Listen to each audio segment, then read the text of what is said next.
नमस्कार। मैं राजा भारत की आत्मा हूं। मुझसे ही आपके देश का नाम पड़ा भारत। मैंने इतिहास की बहुत सारी घटनाएं अपने अंतःकरण में समाये रखी हैं। ये आपको अपने गौरवशाली इतिहास और तुम्हारे शूरवीरों के साहसिक कार्यों से अवगत कराएंगी। आज मैं आपको कहानी सुनाता हूं एक अनोखे वीर पुत्र की, जिसका नाम था छत्रपति शिवाजी महाराज। सन 1627 ईस्वी पूरे भारत पर मुगल साम्राज्य का आधिपत्य था। उत्तर में शाहजहां तो बीजापुर में सुल्तान मोहम्मद आदिल शाह और गोलकोंडा में सुल्तान अब्दुल्ला कुतुब शाह। डेक्कन के सुल्तान सेना के लिए हमेशा मुस्लिम अफसरों को ही प्राथमिकता देते थे। बंदरगाहों पर पुर्तगालियों का कब्जा था और थल मार्ग पर मुगलों का अधिकार। इसलिए उत्तरी अफ्रीका और मध्य एशिया से मुसलमान अधिकारियों को ला पाना मुमकिन नहीं था और डेक्कन के सुल्तानों को हिंदू अधिकारी नियुक्त करने पड़ते थे। आदिल शाह की सेना में एक मराठा सेनाध्यक्ष था, शाहजी भोसले। शाहजी सेना में उच्च पद पर आसीन था। सन 1630 में महाराष्ट्र में जुन्नर के समीप शिवनेरी के किले में उनके और जीजाबाई के यहाँ एक पुत्र का जन्म हुआ। स्थानीय देवी शिवाय के नाम पर पुत्र का नामकरण हुआ, जो आगे चलकर छत्रपति शिवाजी महाराज के नाम से विश्व विख्यात हुए। शिवाजी के पिता काफी समय घर से दूर रहे थे, इसलिए बचपन में उनकी देखरेख माता जीजाबाई और गुरु दादोजी कोंडेव ने की। दादोजी ने उन्हें युद्ध कौशल और नीति शास्त्र सिखाया, तो जीजा माता ने हिंदू धार्मिक कथाएं। जब दादोजी का सन 1647 में निधन हुआ, तब उनका ये मानना था कि शिवाजी अपने पिता की ही तरह आदिल शाह की सेना में उच्च पद पर आसीन होंगे, लेकिन विधि को कुछ और ही मंजूर था। सन 1646 के समय भारत में किसी हिंदू शासक का अपना स्वतंत्र राज्य स्थापित कर पाने के लिए इन तीन परिस्थितियों का पूरा होना जरूरी था। एक, कि वो शक्तिशाली साम्राज्यों के केंद्र से दूर हों, जमीन खेती के लिए अनुपयोगी हो और जंगलों से घिरा हुआ हो, ताकि छापामार युद्ध या गुरिल्ला वॉरफेयर करा जा सके। ये परिस्थितियां 1646 में शिवाजी के लिए अनुकूल बनी, जब उन्होंने स्थानीय किसानों मावली के समर्थन से अपनी सेना का निर्माण किया। शिवाजी को भली भांति ज्ञात था कि किसी भी साम्राज्य को स्थापित करने के लिए किलों की क्या महत्व है। इसलिए सिर्फ 15 साल की उम्र में ही उन्होंने आदिल शाही अधिकारियों को रिश्वत देकर तोड़ना, चाकन एवं कोंडना किलों को अपने अधिकार में कर लिया। इसके बाद उन्होंने आबाजी सोमदेव की मदद से थाना, कल्याण और भिवंडी के किलों को मुल्ला अहमद से छीनकर अपने अधिकार में कर लिया। इन घटनाओं से आदिल शाही साम्राज्य में हड़कंप मच गया।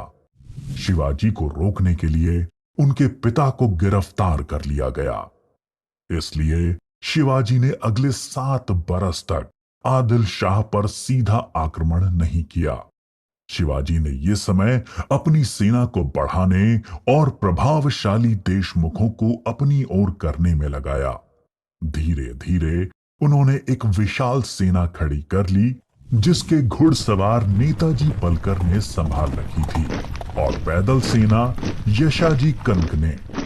अब तक शिवाजी के पास 40 किले भी आ चुके थे।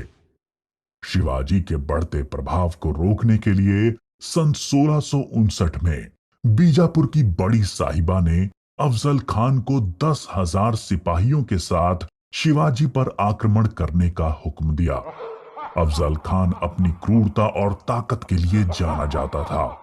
उसने शिवाजी को खुले युद्ध करने के लिए उकसाने के लक्ष्य से बहुत सारे मंदिरों को तोड़ डाला और कई बेगुनाह नागरिकों का कत्ल कर डाला।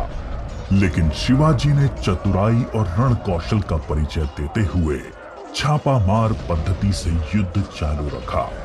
इस समय वो प्रतापगढ़ किले में रहे, जो कि चारों तरफ से घने जंगलों से घिरा हुआ था। अंत में अफजल खान ने शिवाजी को धोखे से मारने की साजिश रची। उसने शिवाजी को मिलने का न्योता भेजा। जब वो मिले, अफजल खान ने अपनी मजबूत पकड़ में शिवाजी को दबाकर मार डालने का प्रयास किया। शिवाजी पहले से तैयार थे। अपने छुपाकर रखे हुए बाग नाका से उन्होंने अफजल खान का पेट ही चीर डाला, जो कि उनसे 2 गुना विशालकाय था। इसके बाद प्रतापगढ़ की लड़ाई में शिवाजी ने अफजल खान की सेना को करारी मात दी। शक्तिशाली अफजल खान की हार से बीजापुर का सुल्तान स्तब्ध रह गया। अब की बार रुस्तम जमान को भेजा गया। 28 दिसंबर 1659 को शिवाजी ने रुस्तम जमान की सेना पर सामने से हमला बोल दिया। साथ ही उनकी सेना की 2 और टुकड़ियों ने दोनों दिशाओं से रुस्तम की फौज पर आक्रमण कर दिया। रुस्तम जमान शर्मिंदाजनक स्थिति में लड़ाई के मैदान से अपनी जान बचाकर भाग गया। सन 1660 में आदिल शाह ने अपने सेनापति सिद्दी जौहर को शिवाजी पर हमला करने के लिए भेजा।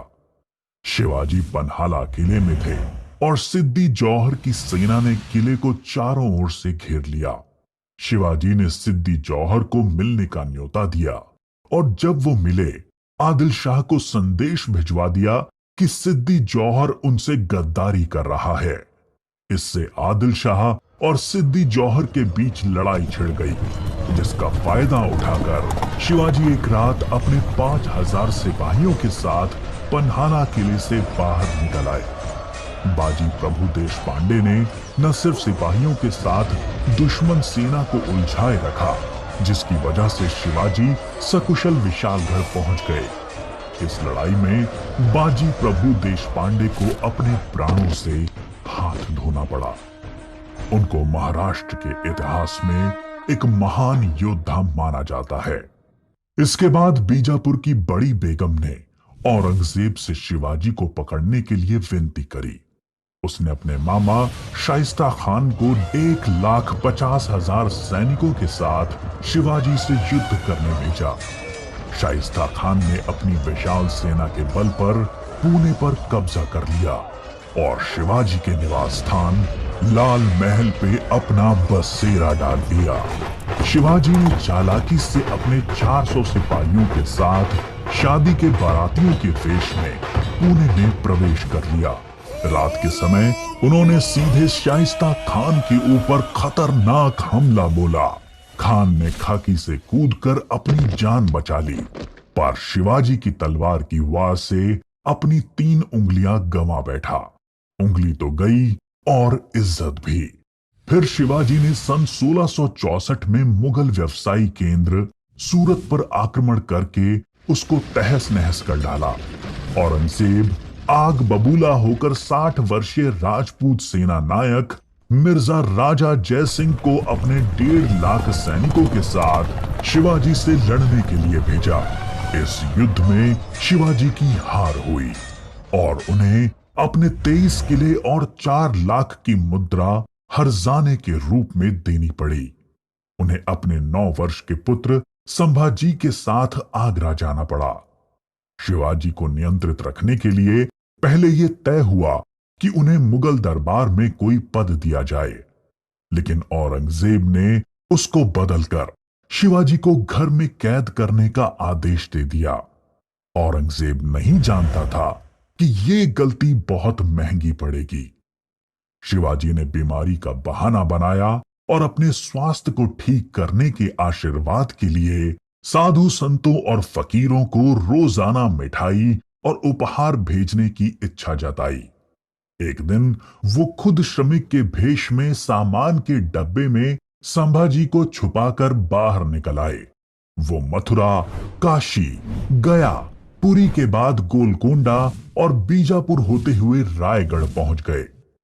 1670 तक शिवाजी ने कई लड़ाइयां लड़ते हुए 4 महीनों के भीतर अपने राज्य का बड़ा हिस्सा मुगलों से स्वतंत्र करा लिया। सन 1671 से 1674 तक औरंगजेब ने भरसक प्रयास किया शिवाजी को अपने अधीन करने का, लेकिन वो बुरी तरह से असफल हुआ। उसने अपने उत्तम योद्धाओं जैसे दाऊद खान और मोहब्बत खान को शिवाजी से लड़ने भेजा, लेकिन सबको मुंह की खानी पड़ी। इसके साथ ही सन 1672 में अली आदिल शाह की मृत्यु हो गई और बीजापुर सल्तनत की स्थिति में चला गया। आखिर वो दिन आया जब गगा भट्ट ने 6 जून 1664 को पूरे उत्सवनुमा वातावरण में हिंदू परंपराओं के साथ शिवाजी का राज्याभिषेक किया।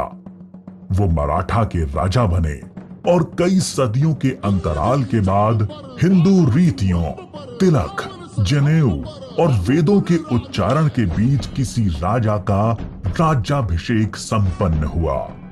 शिवाजी की महानता सिर्फ उनकी बहादुरी और युद्ध कौशल में ही नहीं थी, वो एक योग्य प्रशासक भी थे। उन्होंने धर्म के आधार पर कभी किसी के साथ पक्षपात नहीं किया। उनके कई अधिकारी, यहाँ तक कि उनके व्यक्तिगत अंगरक्षकों में कुछ मुसलमान भी थे। उन्होंने कभी किसी भी नारी का निरादर नहीं किया, यहाँ तक कि युद्ध में हारे हुए दुश्मनों की स्त्रियों को भी सम्मान सहित वापस भेज देते थे। गुरिल्ला युद्ध, किलों का उपयोग और नवसेना का निर्माण भारत में पहली बार शिवाजी ने ही करा। उन्होंने 4 किलों तथा 2000 सैनिकों से शुरुआत की थी और उनकी मृत्यु के समय तक ये गिनती 300 किलो एवं 1 लाख सैनिकों की हो गई थी। मार्च 1680 में शिवाजी का स्वास्थ्य खराब हो गया। तेज बुखार और पेचिस के चलते 5 अप्रैल 1680 को 52 साल की छोटी सी उम्र में इनका स्वर्गवास हो गया। औरंगजेब ने सोचा कि शिवाजी की मृत्यु के बाद मराठा राज्य खत्म हो जाएगा, लेकिन ऐसा हुआ नहीं। पहले उनके पुत्र संभाजी ने और उसके बाद छत्रपति राजा राम ने मराठा शासन की बागडोर संभाली। औरंगजेब को करीब 25 सालों तक मराठाओं के साथ युद्ध लड़ना पड़ा, जिसकी वजह से वो अपनी मृत्यु के समय तक पूरी तरह से बर्बाद हो चुका था। शिवाजी ने जो मराठा राज्य की नींव रखी, वो आगे चलकर कर्नाटक से लेकर अटॉक पाकिस्तान तक फैल गई। शिवाजी जैसे मनुष्य कभी मरते नहीं, लेकिन लोगों के हृदय में अपने महान कार्यों, साहस और बलिदानों की वजह से हमेशा अमर रहते हैं।